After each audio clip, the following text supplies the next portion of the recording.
Hi everyone, welcome to the latest edition of the On Trend TrendDesk podcast. You're joined by today, me, the new host, my second hosting episode. My name's James Lees, I'm Head of Client Service at Salesfire. I'm going to introduce you to my colour commentator, Mr. Josh McGregor, Head of Marketing at Salesfire. Hi Josh. Hello mate, how are you? Can't stop laughing, how are you? I'm not that happy, but I'm alright, yeah. Good. It's Friday, it's 26th of February, it's an afternoon, sun's shining. It's a nice day, isn't it? It's a nice day. It's been a positive week, and we're going to go on more about that as we go through this podcast. And we're joined by our esteemed colleague and special guest for this week, Emma Foster. Emma, say hello to everybody. Hi guys, you okay? We're good. We're good. Are you okay, Emma? I'm really good, yeah, thanks. Good. Well, thanks for joining us. Emma's going to dive deep into some key stats this week as well and give her thoughts on this episode. So this episode itself, we're going to dive more into the news this week. So it's been a big one, hasn't it, actually? It's been a huge one. So for people in the UK, Boris Johnson announced his roadmap for leaving lockdown, saying goodbye to COVID restriction in the UK. There's different dates and things set out for that one. So it's going to be quite big for e-commerce and retail as a whole, but also digital as well. So we're going to go quite into detail in regards to that, some key stats that we found through TrendDesk in particular.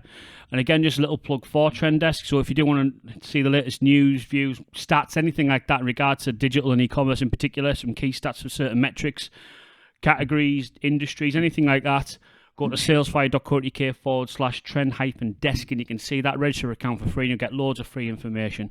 So if you are an e-commerce retailer and you want to kind of project dates, things like that, this is key. But no, this date is it's on the button, it's on the second.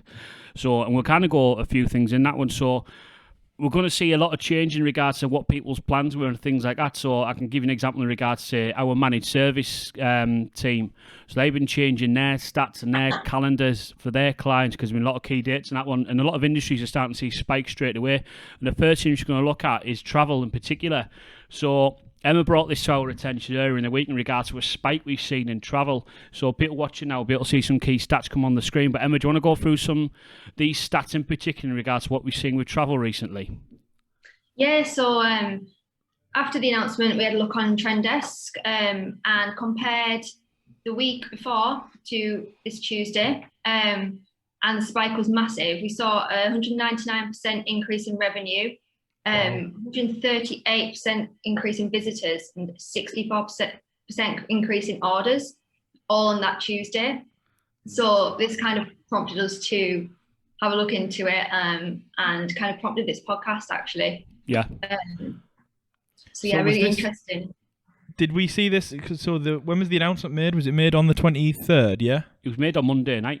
Monday, wasn't it? Yeah.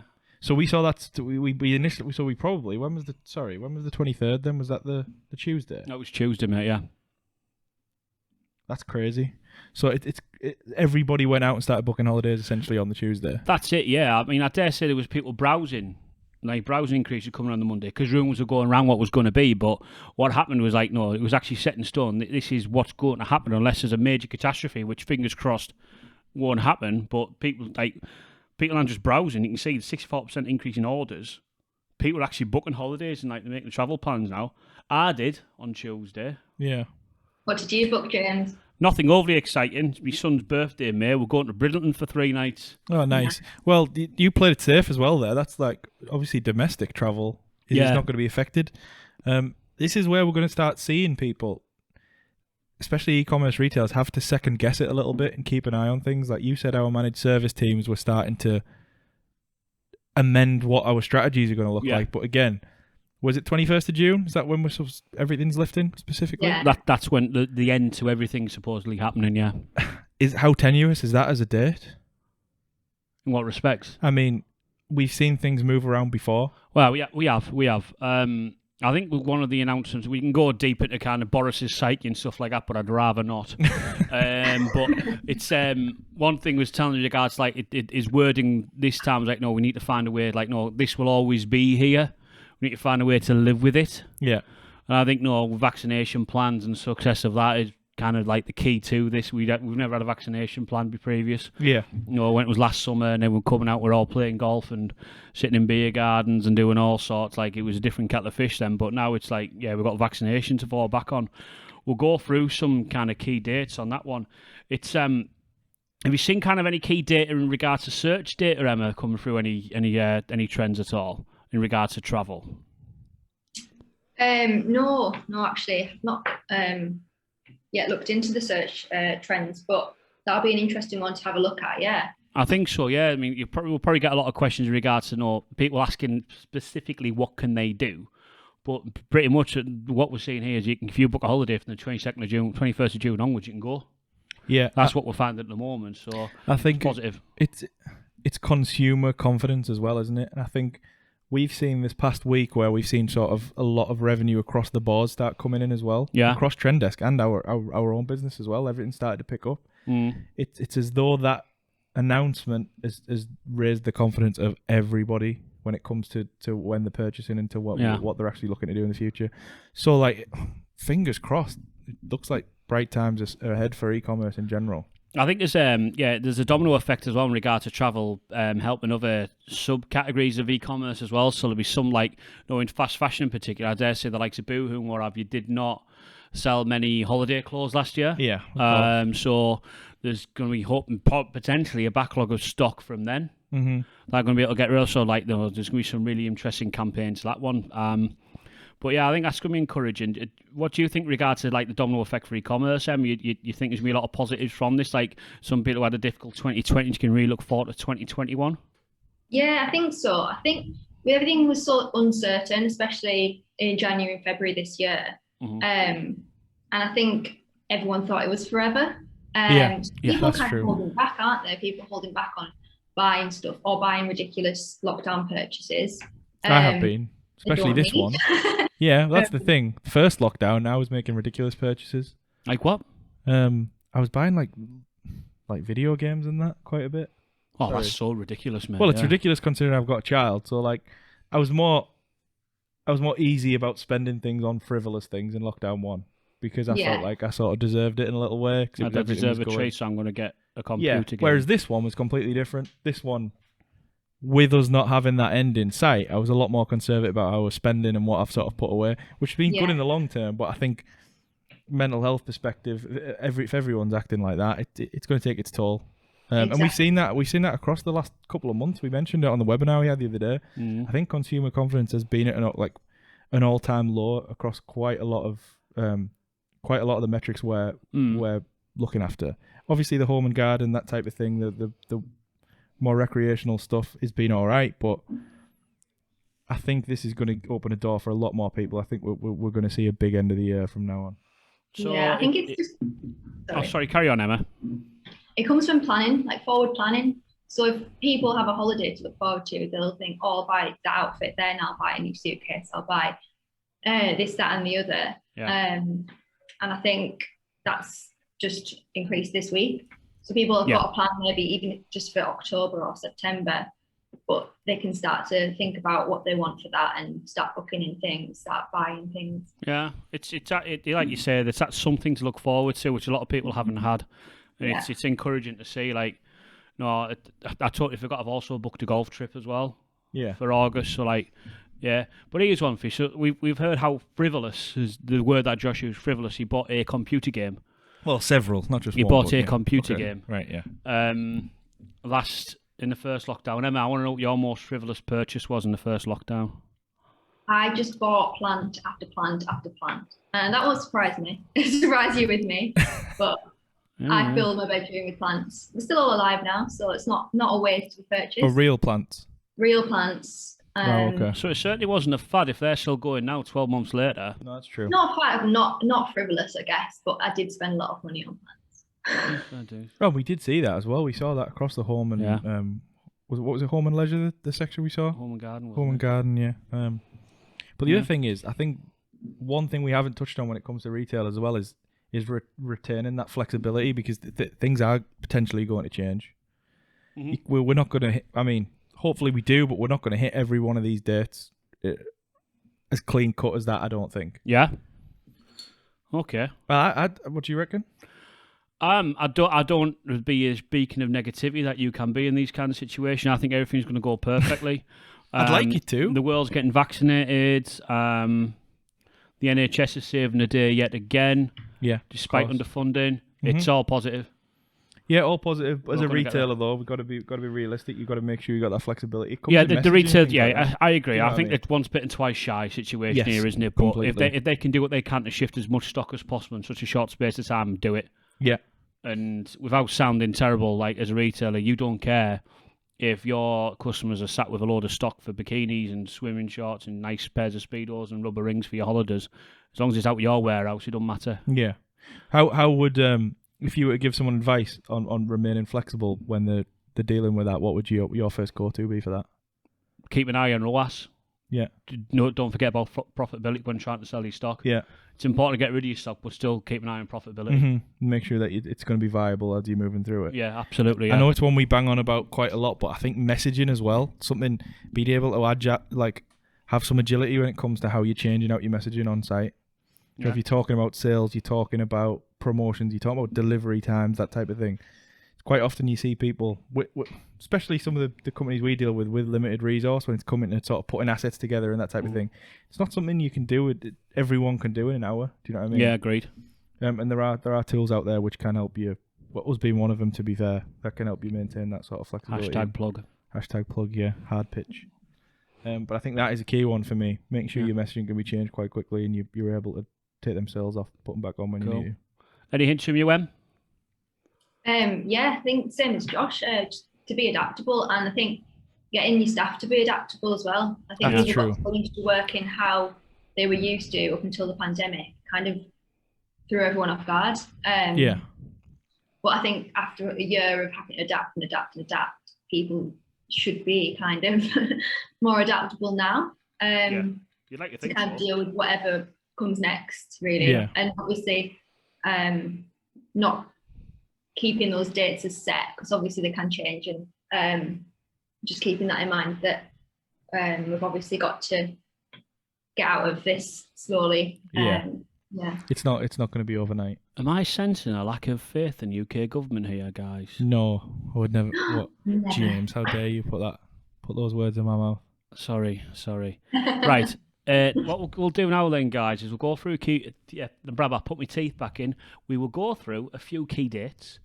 What will be happening in these key dates, and kind of any expectations we're going to see in trends and stuff like that one. So the first main key date here we've got is the 29th of March.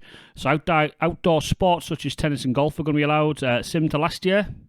Do you expect to see a kind of surge in casual players of these sports to spend on equipment and things like that? So, I mean, tennis and golf were the first kind of sports last year that were people out were going playing. I can say at that point, as soon as golf courses were open, got a golf membership, got a new golf bag, got a new golf trolley, got loads of balls because I keep losing them. I bought new tennis gear because this is what I do. Would you expect this to be the same again? Are people going to kind of lump into this kind of situation? Go, do you know that this is me being allowed to do something here? Well, looking at TrendDesk Live now, we did see a big peak in running and outdoor on the 21st. And was that when things were starting to leak, that things might have been starting to open up? 21st to when? 21st of Feb. When this year? Yeah. Yeah. Well, when was it? A couple of days before, wasn't it? So yeah. it was I think people are doing it anyway with like, it's a new year, new me kind of cracking it. Like we just saw quite a big spike specifically. Do you think that's when the snow stopped? Oh, potentially. Yeah, I see. Might be. It was Current. literally just before the announcement. That's what I'm thinking. Yeah. So if it was could something be, to do with the could be, leaks, but the run doesn't have a thing on that though, does it? Because you can run anywhere. well, that's sport in general. Yeah. It's outdoors So we could see. Thing is, though, this is until 29th of March. It could be a little bit presumptuous here. Yeah, that's true. Yeah. Just a tad. Yeah, just a tad. But it's still nice to see people. Any bit of information at the minute is sort of having an effect on how people are purchasing. Well, it is, yeah. Like, as we sing with travel, you can't go wait till the 21st of June, but by God, people are booking travel. Yeah. But it's like, your golf retailers, your tennis retailers, your sports retailers in general are going to start getting them ads ready. And this is the thing, it's like, as a retailer, you've always got these quarterly plans you're going to put in place for key dates and stuff like that. What this has done now is give us more key dates. Yeah. So if you are if you're a golf retailer, you're hammering the fact in regard to get ready for March 29th. Mm-hmm. Get ready. Get your new bag. Get your spring summer. Get your golf shorts. Get your golf polos. Get your visors. Get your long Pringle socks. So you can almost start thinking of it like a Valentine's Day, like Easter, like a Mother's Day type thing. Absolutely, so yeah. It's another string to your bow, if you pardon the tennis pun. Mm-hmm. But no, this is it. It's like there's something else to talk about here, something else for retail to jump on, and it's like it's created that urgency. Yeah. Which, if you are a normal golf retailer, you're going to have in March anyway. This is our new spring-summer stock. Mm-hmm. But instead of like our new spring-summer stock, golf courses open on the 29th of March. Yeah. Don't look crap. Mm-hmm. Might be a little bit like not seeing the wood for the trees, but also keeping an eye on announcements and dates like that. If we're literally seeing spikes on before or after announcements are being made and things are leaking to the press, that it's probably a good idea to keep an eye on that type of thing as well, for whether it's your ads, whether it's your banners, that type of thing. Yeah, I think so. It's interesting. It is that one, but I think probably the one that a majority of people are probably getting excited to. I'm getting excited for golf and tennis, mainly golf. Renewed my golf membership in January. I haven't been able to get on the golf course since. But the 12th of April is non-essential retail, salons and outdoor hospitality will open. Mm-hmm. Now, I'm looking at my colleague to my left and his hair's getting quite long. It is, yeah. I dare say you're looking forward to a salon appointment, Josh. Yeah, I'm ready. I'm by the phone already. As soon as I see the lights on in the front of that shop, I'm just going through. Are you excited for a salon appointment, Emma? Your hair doesn't look out of control, to be fair, mate. It's looking okay. Whoa, you didn't say you're out of control. Yours out of control. Okay. Out of control. But where do you think in regards to is one for you, Emma? I don't know the answer to this one, but it's like, so you got, so you go with beer garden or outdoor hospitality. Obviously, you've got non-essential retail and stuff like that. Where do you think e-commerce sits in regards to for them kind of things opening? Will people be looking for outfits to go to the beer garden, to the outdoor restaurant? Do you think it's a question of e-commerce retailers pushing to their bricks and mortar store more campaign-wise because that's opening back up? What do you think is going to be best for them? I think fashion will be a massive one. Obviously, everyone's been working from home, wearing loungewear, basically. Yeah. For the last 6 months, especially through winter. That's true. Spring summer collections and being able to sit in a beer garden, that's all anyone wants.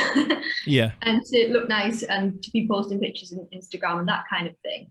I do think there's a big, massive market there. And then again, high streets as well. People will want to go shopping. People will want to go and try on. That's the thing, isn't it? That's going to be interesting. I think it's going to go on too. Yeah, I think you make a great point regards to people wanting to take a picture on Instagram and stuff like that. The Instagram generation is like, should e-commerce retailers really be like going on that kind of social influencer kind of campaign for this in regards to shows you new outfits, use a certain hashtag for this campaign and stuff like that. We want to see you in the beer garden with your new top on, your new dress, new shoes, new cap, whatever. This is a huge opportunity again for e-commerce to get that social buzz going, isn't it? I wonder if well, obviously we're going to come out with this and we've lost the top shops, we've lost all of those, the Arcadia group stores, like the high streets are going to look... the mood down? They're going to look quite different. Well, they are, yeah. What'd you say? Why do you keep bringing the mood down, so these changes aren't going to happen. I'm cold hard stats, that's all I deal with. Yeah. I've got the desk in front of me. I'm bringing the... I hope that eventually there'll be such a surge in shopping on the high street that these buildings might be bought by others or even new retailers that might have seen a surge online since the lockdowns and want to kind of put themselves in the high street as well. So it'll be interesting to see. Yeah, it'll be interesting to see what type of promotions people are running as well, and seeing how much stock people are trying to move, and whether how effective they've been at moving their inventory from the shops onto online and things like that. Primark can be a prime example of that. How much stock are they going to have? Yeah, crazy amounts. I believe they kept the contract in place, did they, when they were... Yeah, I think you said in the previous podcast, that's crazy. Like, how many white T-shirts will they have in stock at this point, do you think?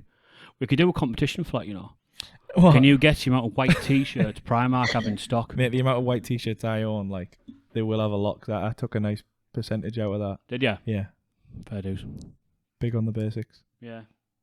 White tee, man. That's cool. So things are going to look quite different. So it's going to be interesting. Again, promotions, I'm going to be keeping an eye on that, seeing what things are going to be looking like for those retailers that maybe didn't get to get the stock through. Now get their inventory sorted. Fair dues. Next date, 17th of May. Hospitality opens up wider, and people like to mix household indoors as well. So similar above, like, do you think it's going to be like buying outfits? Are we going to start seeing people wanting to buy more stuff for the home because they're going to entertain at home more?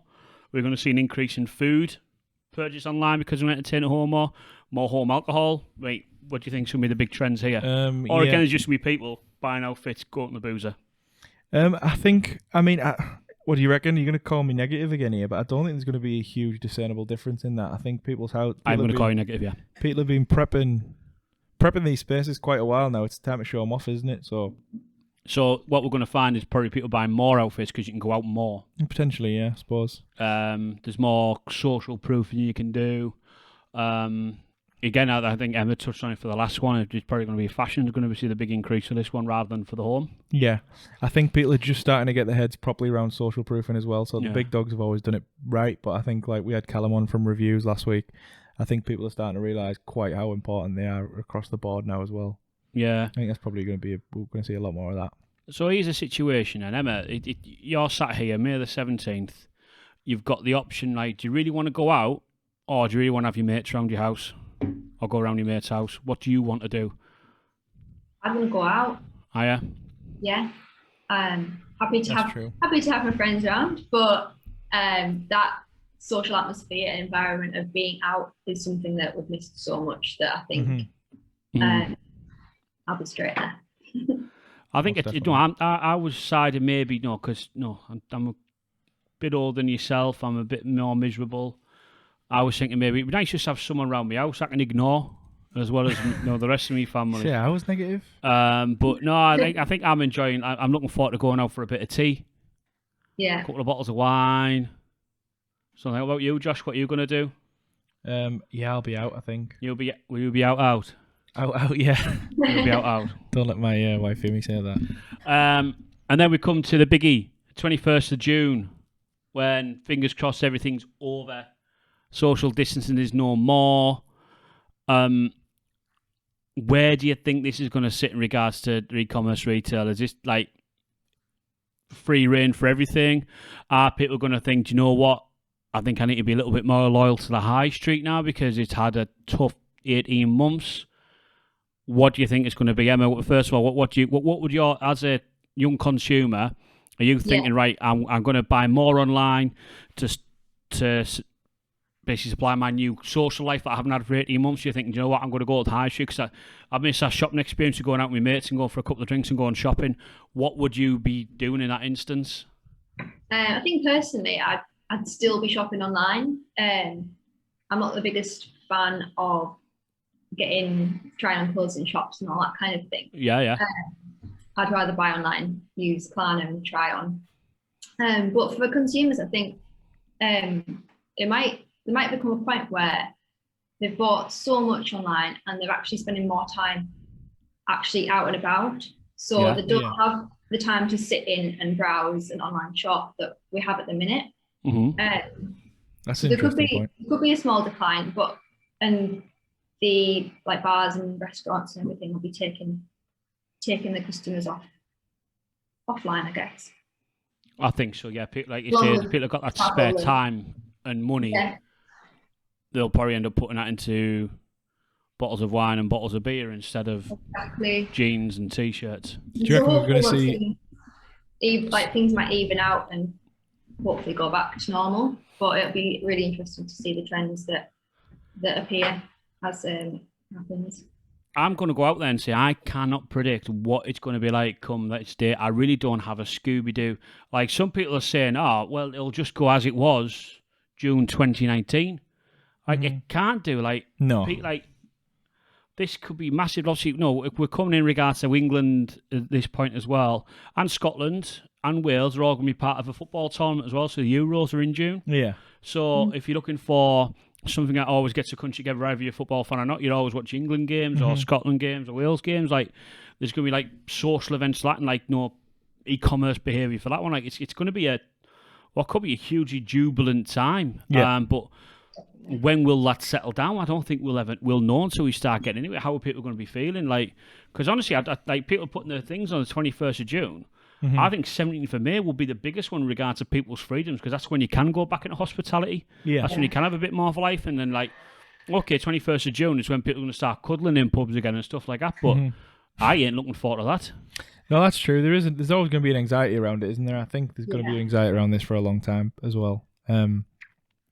So, I mean, do you reckon we're going to get another Eat Out or Help Out? It just seems like there's going to be a lot going on. There's a rumour for that, isn't there? Yeah, I read that. The Peter Crouch podcast are doing Laout out to help out. So they're trying to create this hybrid drink of a lager and a stout. So that's I'm passing the pod there. Right. For that Peter Crouch podcast. So Laout to help out. When's that? They're trying to do it now. Oh, right. When the pub's open. Okay. And so you go to the pub, the drink you need to order is half a Guinness and half a lager, like in a pint glass, and that's Laout to help out. It sounds very Partridge. It's part like of Peter Crouch is the Alan Partridge of football. Everyone knows that. Everyone knows that. So that's something. But there's been rumours about this Eat Out to Help Out coming out. It's like there was rumours about high street vouchers as well. Like, yeah. The high street vouchers one, again, is a big one. But it's this flexibility, because if things do start, I mean, if dates do change and dates do move back, it's just making sure you keep an eye on it. Absolutely. And you're tooled up to be able to be flexible as well. That's the other thing. Yeah. Be flexible. Look after your margin. Mm-hmm. Don't just sell stock for selling stock's sake. And don't switch the empathy off as well as soon as everyone's allowed back out. That's the other thing. You've seen a lot of people taking care of the customers up to now and being thoughtful in the communications and that type of thing. That's a Some good companies point. you never saw doing this before. Yeah. Do you think so here's one for you. Emma, you might be able to answer this one. Do you think there's going to be a lot of situations where retailers will then just suddenly take it for granted to try really hard with this level of empathy and to get this customer during that? I think, okay, now everything's open, they're just going to continue shopping with me anyway. I think there's going to be an element of like laziness and arrogance from that. Maybe. If the retailers switched on, I think they'll keep that there. But they could see a massive surge in sales and then go, back to normal now, and carry on like that. Mm-hmm. So then we can't really predict, can we? But you'd like to think they'll look after the customers and people would still shop local and support the high street and everything like that, but you just don't know because people might get overexcited. I personally think, being the cynic again, some of the big companies that were late to it, that you saw go silent, and then all of a sudden we're sending out the emails talking about unprecedented times and stuff like that. Yeah. I see them. I think 6 months back we're going to be back to the old way of doing things. I think the smart ones that don't do that, like the more niche brands, obviously there's a few we talk about all the time. Mm-hmm. I think they're going to stick with it because they've built the core foundation on it, and they've built it on a really strong mission statement. I think those are the ones who are going to start. They're going to keep up with it, and I think they're just going to continue flying. I think we're going to get a big shock in regards to some of these bigger names and how they're marketing themselves. I think people who have set up businesses during the last year will fare pretty well. They've started in hard times and it can only get better from there. I think they'll have learned that lesson, but the ones that were big before and have seen a big drop, they'll have scared them a bit. And yeah, I agree. They'll come back. Absolutely. One thing I can say though is I'm really, really glad I've had you two on the pod today, because one thing I can say, I don't have a Scooby-Doo what's going to go on. I don't have a clue. At least you two are pretty well switched on. You have some predictions based on an element of intelligence that I don't seem to have, so I'm pleased for that. One thing I can say though is, for anyone listening to the pod, I don't have a clue what's going to happen, but I tell you one thing is going to be exciting. It's going to be really interesting. As a retailer, you need to be in tune to what is happening in your industry. Yeah. So TrendDesk is there for you to use for diddly squatting out. Get yourself registered. Look at the data. It will help you. And if you want any help analysing that data or anything like that, get in touch with us. We're happy to help you. I think we're good to close there, guys. If you two are, have you got anything else you want to add? No, I think that's it. Sign up to TrendDesk. You can see things live as they go, stat wise. We're sending out We're going to be sending out a report like fortnightly, I think. Plus, if you sign up, you'll be able to benchmark against how others are doing in your industry too. So, mint. Well, Emma, thank you very much for joining us this week. Your first podcast with us. Did you enjoy it? Yeah, I did. Thanks. Been great. Does that mean you're going to come on again? Definitely, yeah. There we amazing. go. Thank you very We've got much. another regular guest here. So, Josh, always a pleasure speaking with you. Oh, is the rotating seat finally rotating? Is that what we're saying? What do you mean? The guest seat. I thought this was just mine. There was always the fear of me being the rotating guest, but now you're kicking me off. Whatever. Right. Thanks for being on, everyone. It's been an absolute pleasure. Start with TrendDesk if you do want to see more information. Benchmark yourself. Hope you've enjoyed this episode of the podcast. I've been James Lees. He's been Josh McGregor. She's been Emma Foster. See you all soon. Thank you very much. Bye. Bye.